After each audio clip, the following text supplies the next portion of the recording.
Good afternoon, ladies to the gentlemen, to the boys, to the girls, and welcome back to my addition to my channel, DLG Repping. That's the name of my channel, by the way, for those of you that don't know. And all of you that know already, you know what time it is. Yeah, it's football talk time. Yep, you know the deal. Like, comment, and subscribe to my channel.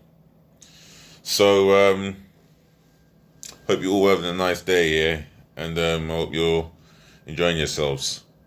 Well, I know I'm enjoying myself, so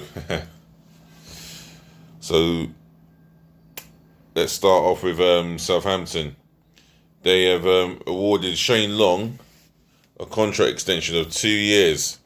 2 years for a 33-year-old. Okay. Well, you know what, yeah? No matter how old he is, you know what they say, age is nothing but a number.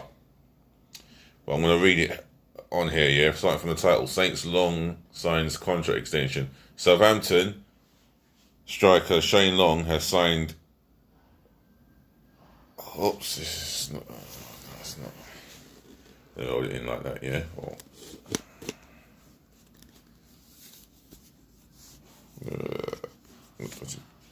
looks a bit dodgy. Sorry. Do apologise. Just want to hold it, yeah. Yeah, I'll try. Yeah. Southampton striker Shane Long has signed a 2-year extension to his contract, keeping him at the club until the end of the 2021-2022 season. Some people just don't stop. The Republic of Ireland international 33 moved to St Mary's from Southampton in 2014. Long has scored 35 goals for Saints and made his 200th appearance in March. He says here, "I love the way the club is run and I am excited about what the club will do over the next couple of years," Long said. So yeah, someone's happy. Someone's happy to sign for another 2 years. And he feels that the way the club's going in the next 2 years, he wants to be part of it. And part of Ran Hasenhüttl's plan. Well, his management has signed for another 4 years, and now he has signed for 2 years. So it seems like a little happy place in Southampton, and a happy place for the fans at St Mary's. Well, Southampton will always be that team that seems to flirt with relegation, but they've got enough quality to get them out, because they do play decent football when they have their good days, but when they have their bad days, they're really bad. So, Southampton fans, are you pleased with Shane Long signing his contract extension? And I'm calling out to you, Southampton fans again. Ralph Hasenhüttl, 4 years, another 4 years with you guys. You lot pleased with that? You pleased with him in general? If you are or not, then just drop your comments and leave your views in the comment section below. And don't forget to smash that thumbs up like button with a passion. And with more passion, yeah, smash that subscribe button for me, left, right, and centre, yeah. And help me grow my channel, yeah. For those of you that haven't subscribed, subscribe to DLG Repping. That's for every man, woman, youth, and child all over the world. Subscribe to DLG Repping, please do. Really appreciate. I really fully appreciate the support. So moving on in other news, yeah. It's been reported that from yesterday, 9 Championship players have contracted the coronavirus. 1 from Sheffield Wednesday, 1 from Huddersfield, and 1 from Preston North End, which is quite sad, really. I mean, it's not so long now until the restart of the Championship, and I've got the context here. The title starts off with 9 positive COVID-19 tests in Championship. 9 people at 6 Championship clubs have tested positive for COVID-19 in the latest round of testing. 6 different people, no, 6 different championship clubs and 9 people. And all unnamed, of course, for confidential reasons. Preston, Sheffield Wednesday, and Huddersfield said they each have one person who returned a positive test.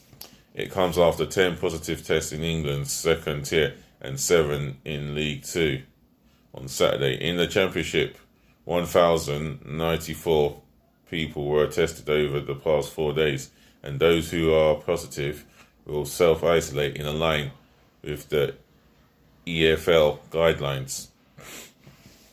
So that could be 7 to 14 days in isolation. Well, it's better to be safe than sorry, and just do the best they can to recover, get better, and save lives, and as well as saving their own lives. You know, what Boris Johnson is doing, bringing sport back up, it's just ridiculous for me. It's not the right time for football. Or is it the right time for football? If you're a Sheffield Wednesday, Huddersfield,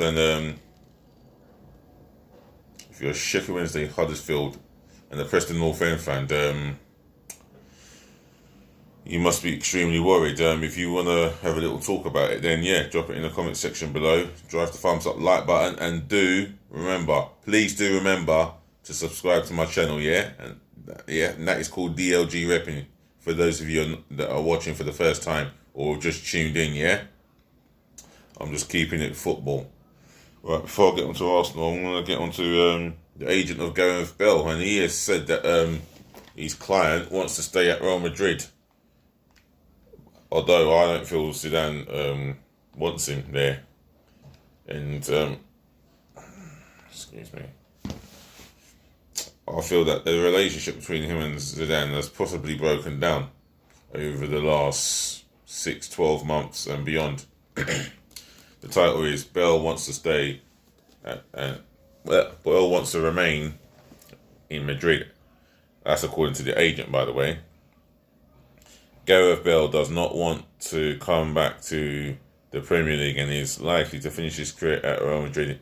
His agent, Jonathan Barnett, has said the 30-year-old has been linked with a return to England with his relationship with Madrid boss Zinedine Zidane understood to be strained yet. I thought I was right there. Bale almost moved to China last summer, but the deal fell through. He has a very nice lifestyle. I don't see why he doesn't see his career out at Real Madrid, out at Madrid probably, Barnett said. Well, that's the words of Barnett, but what about the words of Gareth Bale? Does he want to stay with Madrid? I mean, or has his agents said a few things that are not true? I mean, if that's the case, then Gareth Bale needs to have a word with his agent about saying things. He needs to come out and say what he needs to say about his future, whether it's with Real Madrid, where he's not going to start many games. Well, he may do. I don't know. Because if he starts week in, game out, week in, week out, then maybe it's because Zinedine Zidane needs him to do the job. The job that Zidane wants him to do. And he's the best player to do this job. Or whatever job he wants him to do, whether to play as a number 9 striker or on the wing. Or if he really wants to get rid of him, then he wouldn't even have him on the bench. I mean, how much will Gareth Bale go for? He can't go for a lot of money. And that's the reality of it. And for me, someone will get him for a good price. Unless he goes China to double up his wages. But that deal has fell through. So he's still going to remain with Real Madrid. Still get paid handsomely amount of money. I don't know how much he's on a week. I mean, if any Real Madrid fans want to comment on this, then yeah, please leave the not details, but but do leave your views in the comment section below, and let me know roughly what his wages are like per week. Because he still have to, whatever he gets, he's still going to pay tax, and he'll still be better off anyway. So yeah, just leave your views in the comment section below. Do subscribe to my channel. Yeah, and remember to drive the thumbs up like button, then down. And oh yeah, I'll say it all the time. Last but not least, smash the subscribe button for me, left, right, and center, and do it passionately and hard. Thank you for tuning in. And I'm gonna talk about Arsenal, and that is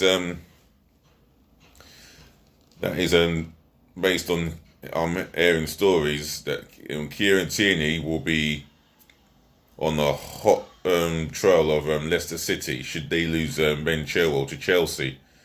And for me,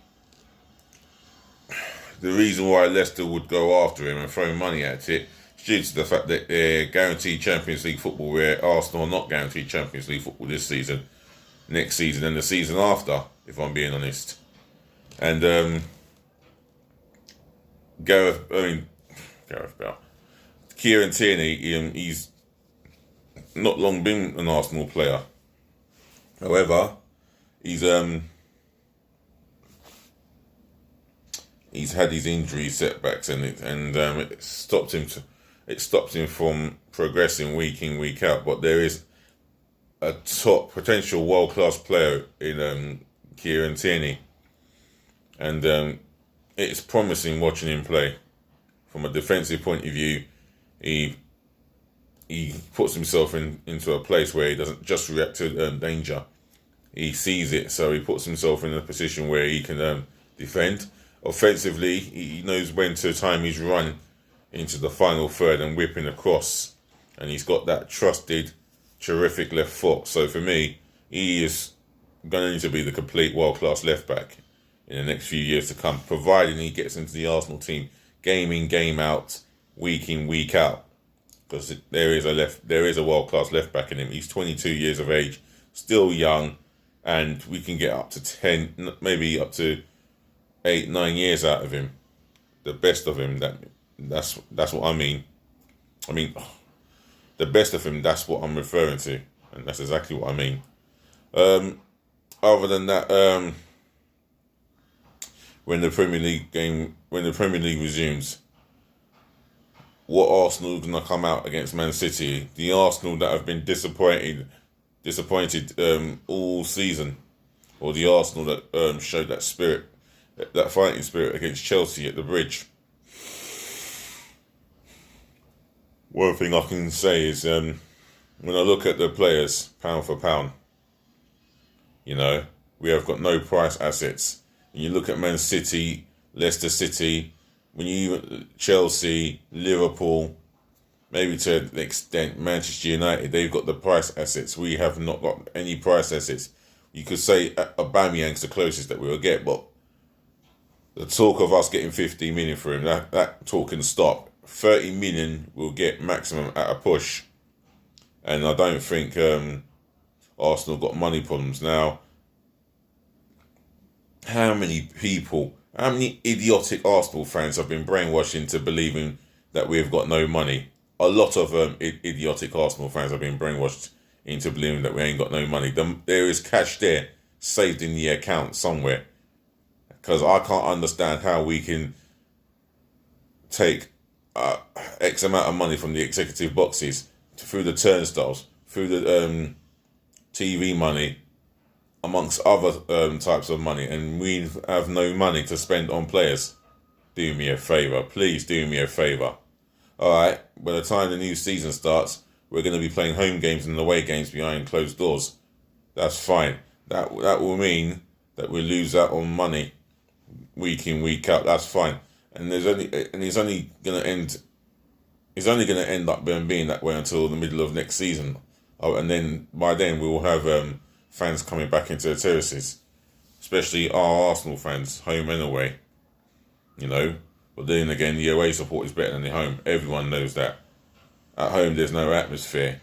There's no one to lead the atmosphere apart from the young ones that are trying, but nobody wants to join in with them. And it's due to the fact that Arsenal have become a corporate place in the terraces. So, well, if there's no chanting or singing, and why? You can chant and sing. I'm not saying they can't chant or sing, but as long as it's within good banter nature, then I'm for it. But with Arsenal, if you look at our players, I've gone through the list yesterday, the list of players that are just not good enough, and I have my reasons for them, you know. And I do hope that Arsenal will prove the doubters wrong and splash some of this cash that they've saved for us to compete at the higher end of the table next season. And I do mean that. And I hope that is the case. So, ladies and gentlemen, boys and girls, peace, bless and love. I'm going to end this context how it is. And remember, leave your comments below, yeah? Any views or thoughts that you've got in your mind, yeah? Leave it in the comment section below. And drive the thumbs up like button, yeah? In the top left hand corner. And in the top right hand corner, subscribe to my channel, yeah?